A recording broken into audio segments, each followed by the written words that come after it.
Welcome to today's episode, The Molecular Magic of Adhesion, from ancient tar to bio-inspired surgical glues.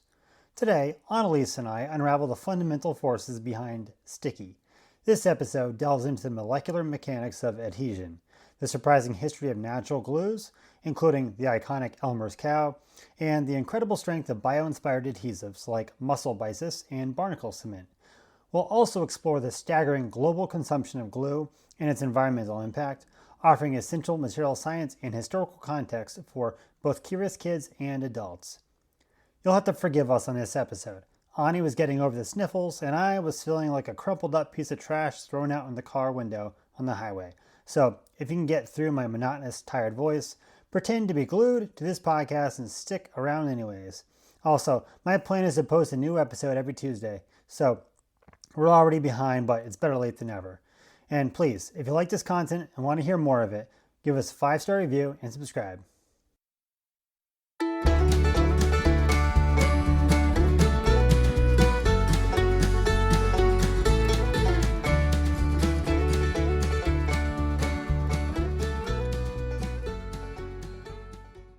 Welcome back to Why Is That Dad? The podcast where we tackle your biggest, smallest, and stickiest questions.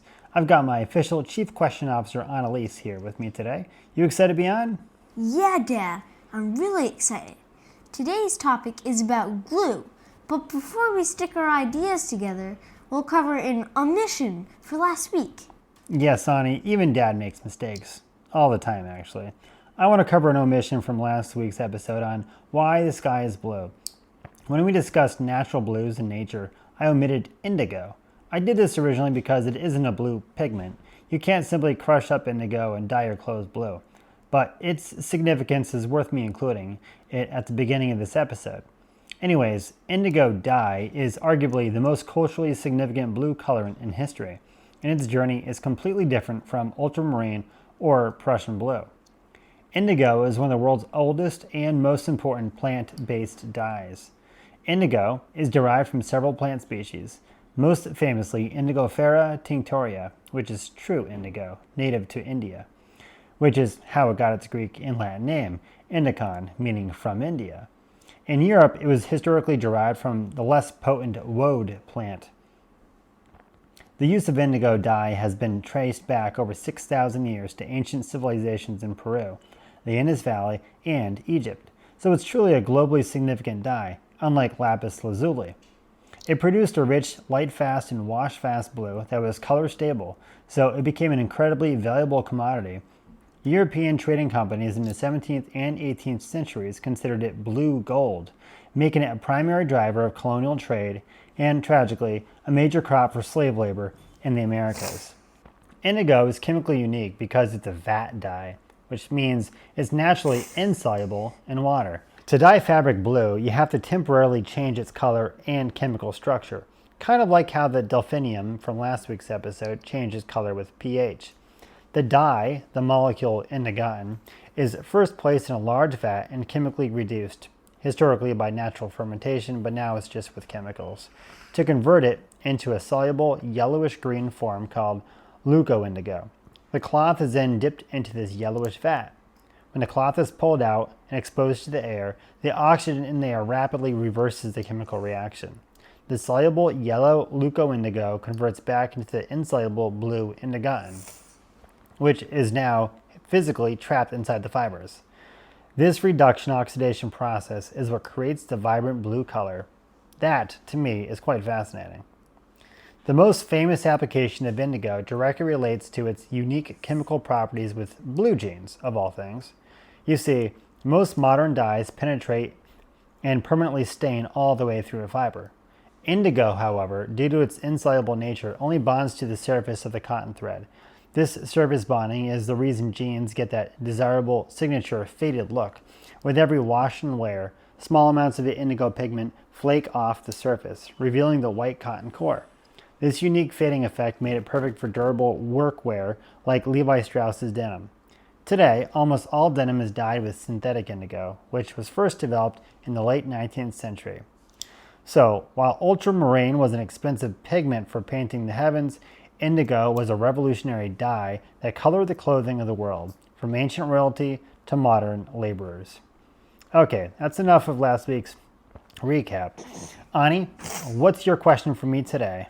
So, I was doing a craft and I got some super glue on my fingers. And then I touched paper. Then I had paper stuck to my fingers. I couldn't get it off no matter what I did. Glue, especially super glue, is so sticky. Why is that, Dad? I know what you mean. I hate it when my fingers get stuck with super glue. I think what you mean is how does it stick though? But it's one that has a really simple answer and then a super complicated sciencey answer. And for all you parents out there that think it's kind of a silly question, try answering it. Indeed, a lot of things stick, but not all things make good glues. Okay, let's start with the simple answer. The simplest answer is that glue is a fluid that changes phase. It's a liquid that turns into a solid. When you squeeze that liquid glue into the two surfaces, it flows into all the tiny cracks and pores you can't even see. Then, as it dries or it cools, it solidifies. But here's the trick. When it solidifies, it's not just holding the two pieces together like a clamp. The real sticking power comes from two different forces, adhesion and cohesion. Think of it this way, Ani. Adhesion is the glue sticking to the stuff you're gluing, like your paper or wood. Cohesion is the glue sticking to itself. The best glues do both really well. They grip the surfaces tightly and then become an incredibly strong, solid mass in between. So it's not magic, it's physics. Whoa, I never thought of it as a liquid turning solid. But if glue is a liquid that turns solid, why are there so many different kinds of glue? Why would you pick one over the other? That's another great question, one that I sometimes still wonder. Wood glue, school glue, crazy glue, epoxies, they all stick. Why pick one over the other? This gets to the heart of material science. The reason there are so many glues comes down to one simple fact. No single adhesive can stick to everything and cure under every condition. You have to match the glue's curing method and molecular mechanism to the materials you're joining. Let's look at the 5 main categories to understand exactly why you pick one over the other, and one glue that's not even a glue at all. First, the drying adhesives, for like porous materials. When you use common white school glue, polyvinyl acetate, or PVA, you're using a drying adhesive. This glue starts as polymer chains suspended in a liquid, usually water. As the water evaporates or is absorbed by porous material like paper or wood, the polymer chains are forced close together. This shrinking brings the glue molecules into super close contact with the surface, allowing adsorption, the scientific term for attraction, to take over through van der Waals forces and hydrogen bonds. This is combined with mechanical interlocking, where the glue acts like microscopic anchors embedded in the material's fibers. You choose this glue because you need a safe, easy to clean bond on materials that can easily absorb water. Next, we have reactive adhesives for structural strength. If you need the strongest, most permanent bond possible, you pick a reactive adhesive like epoxy or superglue, cyanoacrylate. These glues don't just dry, they undergo a powerful chemical reaction. For epoxies, a resin and a hardener are mixed, causing cross-linking, a reaction that forms ultra-strong, permanent covalent bonds, where atoms actually share electrons across the interface. Superglue uses trace moisture in the air or on the surface as its catalyst, triggering a fast reaction that polymerizes the adhesive, also forming strong covalent bonds. You choose this type when you're joining tough, non-porous materials like metal, glass, or hard plastics, or when you need structural gap-filling strength. Next, we have hot melt adhesives for speed and gap filling. Now let's talk about the glue gun. Hot glue, or hot melt adhesive, is a thermoplastic adhesive that sets through a physical change, not a chemical one. The glue starts as a solid stick, is melted into a liquid, and the bond is formed simply when the glue cools back down to a solid state, offering almost instant setting time. When the hot, low viscosity liquid flows into the microscopic pores and contours of the surface, it quickly solidifies, making mechanical interlocking its primary holding mechanism. This makes hot glue perfect for crafts and temporary assemblies, especially when speed is critical, or you need to fill large gaps. Because the bond is only a physical change, it can be remelted and rebonded just by applying heat. Next, we have contact adhesives for large, smooth surfaces. A contact adhesive, like contact cement, used for laminates, works differently. You apply the glue to both surfaces and let them dry completely until they're just tacky. This step is critical because it ensures the solvent is fully gone. When the two dry, tacky films are pressed together, they instantly form a high-strength bond. This immediate power comes from intense adsorption across the entire surface. You choose this glue when you need to bond large, smooth, non-porous surfaces that require an instant, permanent grab without any clamping. Just remember, alignment is critical because there is absolutely no repositioning. Then we have pressure-sensitive adhesives for temporary or quick bonds. Yes, this is like a tape, which is kind of funny thinking of tape as a glue, but that's the sticky material that they put on it. A pressure-sensitive adhesive, like the kind on a Post-it note or packing tape, is engineered for instant or temporary use. These are permanently gooey elastomers that don't need to dry or react. Their bond is achieved by simple, gentle pressure forcing the soft glue to flow into the microscopic surface texture, utilizing adsorption and light mechanical interlocking. You choose a PSA, pressure-sensitive adhesive, when you need an immediate bond activated only by light pressure, or specifically a removable bond, and you don't require structural strength. Their internal strength or cohesion is intentionally weak to allow for clean removal without leaving residue, unless you're Gorilla Strength duct tape, and that's a little more difficult to take off. And last is a glue that's not really a glue at all. We have what's known as solvent cements, like plastic modeling cement or PVC cement, which isn't technically a glue at all. It's a solvent weld, but I'm talking about it because it's often confused for a glue. You choose it when joining specific materials like polystyrene plastic, common in model kits or PVC cement.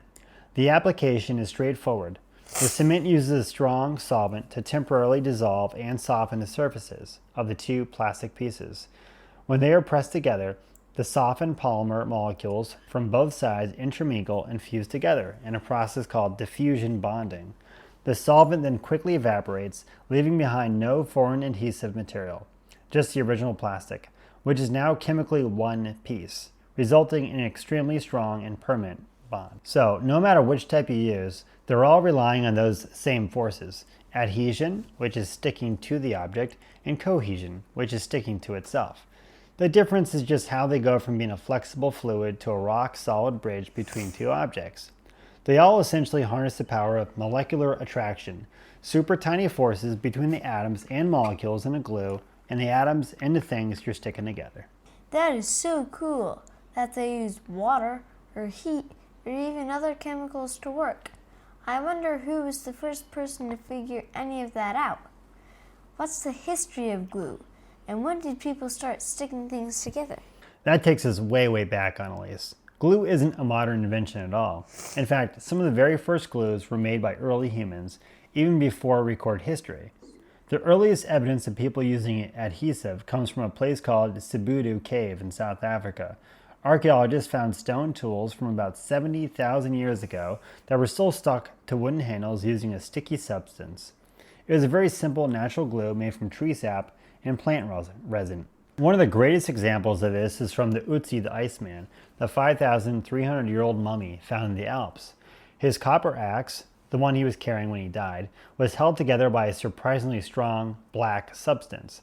It was a glue made from birch bark, tar mixed with animal fat and bone fragments.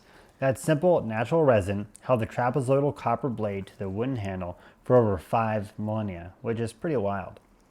Fast forward to ancient times, and the Babylonians and Egyptians were masters of natural glues.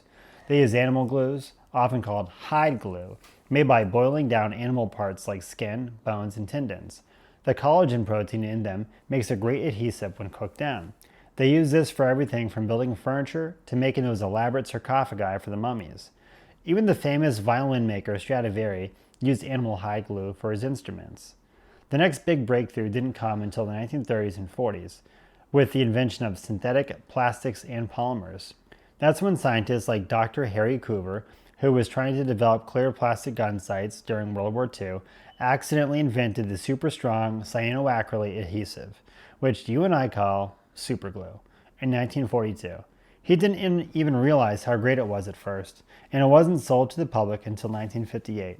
Imagine accidentally inventing one of the strongest glues on Earth. Superglue is an accident? That's amazing. You mentioned that it's super strong, but what are the strongest glues in the world, and how strong are they? Some glues are incredibly strong. We can really go down the rabbit hole with this one. When we talk about the strongest glues, we're talking about industrial strength epoxies and structural adhesives. Remember how we talked about reactive glues? The strongest synthetic ones are typically a two-part system, like epoxies, that you mix together. They create an incredibly tough cross-linked polymer network that can withstand massive amounts of force. We measure the strength in pounds per square inch, or PSI. Your basic wood glue might hold a few hundred PSI. The strongest commercial epoxies, though, they can hold over 6,000 PSI. That's like a tiny square inch of glue holding the weight of a hippopotamus. We even use advanced adhesives in huge projects. The Boeing 787 Dreamliner, a massive passenger jet, uses strong structural adhesives in its construction because they can be lighter and spread stress more evenly than rivets or welds. You're telling me that airplanes are glued together? Yeah, things being glued together gets a bad rap, but with aluminum, it can be stronger than welding. When I was a welder, I remember non-heat treated welded joints could be 40% weaker due to the heating process. But here's what I'm most intrigued by. Nature has some of the most incredible strong glues. Take the mussel, for instance. The water-dwelling bivalve that people like to snack on. They secrete a special bundle of threads called the byssus, sometimes called the mussel's beard. This stuff lets them stick to rocks in the ocean where waves crash with incredible force. The byssus is special because it's not just a single glue, it's an entire anchoring system. The threads themselves are a biological marvel, boasting an incredible combination of strength and stretch. They have a tensile strength similar to nylon and a toughness, which is the ability to absorb impact before breaking, comparable to Kevlar. This incredible resilience is what makes them the perfect shock absorbers. The glue on the tips, which uses a super-powered dopa molecule, a modified amino acid, that can displace water and cure instantly in salt water. And then there's the barnacles cement, which you probably heard of. Barnacles have to attach permanently to wet surfaces like boat hulls and rocks. Unlike the mussel, the barnacle has no threads. It just pumps out a specialized, fast-curing protein-based cement that is perhaps the toughest, most water-resistant biological glue ever found. It's so good because its glue molecules are suspended in a unique, oil-like substance that can actually repel water and other contaminants, like blood. Scientists are mimicking this natural glue in oil system to create surgical pastes that can rapidly seal open, actively bleeding wounds and stop traumatic blood loss in less than 15 minutes. Something traditional adhesives just can't do. I can't believe glue can be stronger than a weld. And it doesn't surprise me that Mother Nature has some tricks up her sleeve. If glues are that strong, which glues are used the most, and how much do we consume? That brings us to the bigger picture, Annaliese. If you stop and look around, you'll realize that you were surrounded by glue. Every single day, we rely on glues to hold our world together. When you ask where glues are used the most, the answer is probably packaging and paper products. Think about every box, envelope, label, and carton you touched in a day. It's all held together by some kind of adhesive. That's why we consume a staggering amount of the stuff. Globally, the adhesives and sealants market is absolutely massive. It's worth billions of dollars a year. In the US alone, we use millions of pounds of glue every year, much of it for those disposable products. This massive consumption has a huge environmental impact too. Most of the super strong structural glues, the synthetic polymers, are derived from petroleum, which is a non-renewable resource. And unlike staples or screws, once a plastic-based glue is used, it's really hard to separate from the item for recycling. That's why scientists are busy right now developing new, stronger bio-based adhesives. glues made from plant proteins, starches, or even sugar that can break down naturally without harming the environment. Two categories of bio-based glues are protein-based and carbohydrate-based glues. Let's look at protein-based glues first. This includes animal glue, made from animal collagen, historically used in furniture and musical instruments, like the aforementioned hide glue and its use in Stradivari violins. There's also casein glue, made from milk protein. And fun fact, that iconic brand of school glue, Elmer's Glue Wall, was originally manufactured by the Borden Dairy Company. Their logo features Elmer the bull, the husband of Borden's mascot, Elsie the cow, because the glue was initially made using casein, the protein found in cow's milk. Next, there's carbohydrate-based glues. This involves starch glues from corn or potatoes, widely used today for cardboard and paper packaging, and tannin-based resins, derived from tree bark, now being developed as a non-toxic replacement for some synthetic wood glues. But think about the philosophical impact too. Glues, in a way, let us defy nature. They let us take two disparate materials, say glass and metal, and bond them permanently, creating something new and useful that couldn't exist without the bond. They are the invisible connection that allows for modern construction, electronics, and design. That's a lot of glue. I'm glad they're trying to make better glues for the planet. But if the strongest glues are basically permanent, can you unglue things that are stuck together? It's a very practical question. Since we've established that glue is a solid that melts, dries, or reacts, to unglue things, you have to reverse the process. So for drying glues, like white school glue or hide glue, you usually use water to re-wet the bond, making it soft and flexible again so you can peel it off. And that's why Elmer school glue is washable. This is especially useful when fixing old furniture or instruments. The glue can be wetted or steamed to break the bonds without damaging the original wood. For hot melt glues from a glue gun, you guessed it, you use heat to melt the polymer again. A quick blast with a hairdryer or a heat gun can soften a hot glue bond right up. I've used this technique when mounting round workpieces to my faceplate on my wood lathe. Just heat the faceplate up to remove it. And then for reactive glues like super glue or epoxy, these are certainly the toughest. They need a chemical solvent to dissolve the new polymer. For super glue, acetone, the chemical in nail polish remover, works best because it can break down the cyanoacrylate. Epoxies, on the other hand, good luck. So why is this important for you to know, Ani? Because glue is the ultimate example of applied science. Whether you're building a Lego set and are using a crazy glue to keep it together, making a card for your mom, or learning about skyscrapers, you're interacting with a technology that uses molecular physics to hold the world together. Knowing the difference between adhesion and cohesion helps you pick the right tool for the job. You wouldn't use a rubber band to fix a chair, and you shouldn't use a glue stick to fix a ceramic vase. Now, before we sign off, I've got to ask you to share your knowledge. Annaliese, hit the audience with your 3 best trivia questions for today's episode.